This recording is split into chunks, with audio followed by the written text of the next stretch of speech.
स्वागत है आप लोगों का एक बार फिर से मेरे चैनल पे। जो लोग नए आए प्लीज़ सब्सक्राइब कर दीजिएगा चैनल को, जिससे आप लोगों को लेटेस्ट अपडेट और नोटिफिकेशन मैं देता रहूँगा। और कमेंट बॉक्स में मुझे कमेंट करिएगा जिस स्टॉक के बारे में आपको लेवल जाननी है, अब मैं उसे बताने की कोशिश करूँगा। मैं आज बात करने वाला हूँ KRBL के बारे में। अगर इसकी प्रोडक्ट की बात करें हम लोग, तो इंडिया गेट जो इसका बासमती चावल होता है, डिफरेंट टाइप की जो बासमती चावल आती है, सारी इंडिया गेट की प्रोडक्ट आती है। तो इंडिया गेट प्रोडक्ट है KRBL की।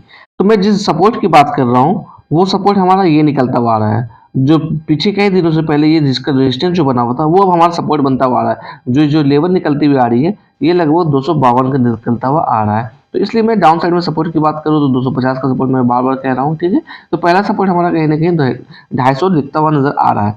अगर आपको पोर्टफोलियो में हल्की फुल्की गिरावट देखने को मिल रही है, ज़्यादा लॉस आपको नहीं दिख रहा है, तो अगर आप एग्जिट होना चाहते हो तो आप बिल्कुल एग्जिट हो सकते हैं, क्योंकि ये भी बहुत समय ले सकता है ऊपर के लेवल में जाने के लिए। क्योंकि आप देख पा रहे हैं ये स्टॉक लगभग हमारा 450 के आसपास से गिरता हुआ नजर आ रहा है। अगर किसी ने यहाँ पे इस स्टॉक में पोजीशन लिया हो तो सिंपली उनको बहुत लंबा समय इंतजार करना पड़ सकता है। तो यहाँ पे सिर्फ और सिर्फ आपको इंतजार करना पड़ सकता है, क्योंकि ये स्टॉक वहाँ आने में भी समय लग सकता है, क्योंकि इसके पास बहुत अभी रेजिस्टेंस देखने को मिल सकता है। पहला रेजिस्टेंस इसका 300 लेवल निकलता हुआ रहा है, दूसरा रेजिस्टेंस 320 है। अगर हम लोग थर्ड रेजिस्टेंस की बात करें तो 360 है। तो बहुत सा इसको हर्डल अभी फेस करना पड़ेगा। इसलिए अगर ऊपर के लेवल पर किसी ने बाय किया होगा तो सिंपली इन्हें बहुत ज़्यादा वक्त यहाँ पर लग सकता है। अगर आपके पास पेशेंस है तो आप बिल्कुल यहाँ पर वेट करिए।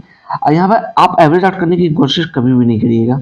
आप एवरेज आउट करने की गलती नहीं करिएगा। यहाँ पर इस स्टॉक में कहीं ना कहीं सिर्फ गिरावट ही गिरावट हमें देखने को मिल रही है। ऐसा भी नहीं ये स्टॉक आपको कॉन्सोलिडेटेड रेंज में या फिर साइडवेज में चलता हुआ दिख रहा है। इसलिए जब तक ये कॉन्सोलिडेटेड रेंज में या फिर रुक कर थोड़ा कहीं ना कहीं आप ट्रेवल करें, तब तक इस स्टॉक में आपको पोजीशन बनाने की जरूरत नहीं है। तब तक आपको किसी भी तरह का डिसीजन फिलहाल अभी नहीं लेना है। सिंपली अभी अवॉइड करिए। मैं जैसा आपको सारे स्टॉक में बताता हूँ गिरती वाले स्टॉक में, तो इसमें बेयरिश मोमेंटम चलता हुआ दिख रहा है। अगर इसे मैं 1 वीक के टाइम फ्रेम में दिखाने की कोशिश करूँ तो थोड़ा लेवल को पहचानने में हमें आसानी होगी। तो आप देख पा रहे होंगे यहाँ पर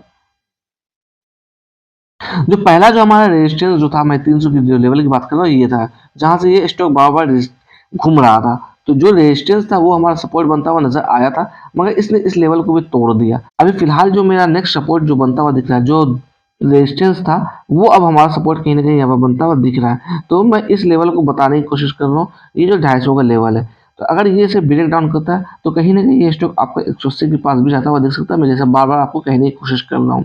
अगर आपने इसमें अभी पोजीशन लिया है तो सिंपली आप कम लॉस लेकर अगर एग्जिट लेना चाहते हैं तो बिल्कुल आप ले सकते हैं। मैं जैसे बार बार बोल रहा हूँ, ये समय ले सकता है ऊपर जाने के लिए, क्योंकि आपको पता होगा किसी भी स्टॉक में तेजी लाने के लिए सबसे बड़ा हाथ एफआईआई और डीआईएस का होता है, क्योंकि ये लोग बल्क में काम करती है। तो जब तक ये लोग इंटरेस्टेड नहीं होंगे तब तक इस स्टॉक में तेजी आना या किसी भी तरह का पॉजिटिव मोमेंटम फिलहाल अभी बनता हुआ नहीं दिख सकता है।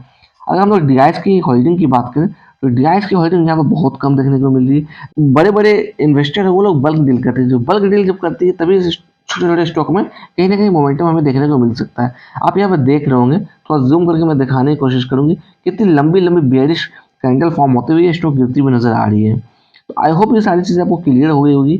फैसला ये आपको लेना है कि आपको क्या करना होगा। मैं ये बस बार बार बोल रहा हूँ कि अगर किसी ने ऊपर के लेवल में बाय किया होगा, या फिर सिंपली वेट करना पड़ सकता है। वो भी अच्छा खासा दिन वेट करना पड़ सकता है। हो सकता है ये समय कम से कम 1 ईयर का भी ले सकता है, क्योंकि मैं जैसे दिखा रहा हूँ इसमें हर्डल बहुत है। अभी ऊपर के लेवल में जाने के लिए बहुत ज़्यादा हर्डल है। इसलिए आप इस स्टॉक में थोड़ा काम सोच समझ से करिएगा, क्योंकि ऊपर के लेवल में बाय जो किया उन्हें अच्छा खासा लॉस दिखता हुआ नजर आता होगा पोर्टफोलियो में।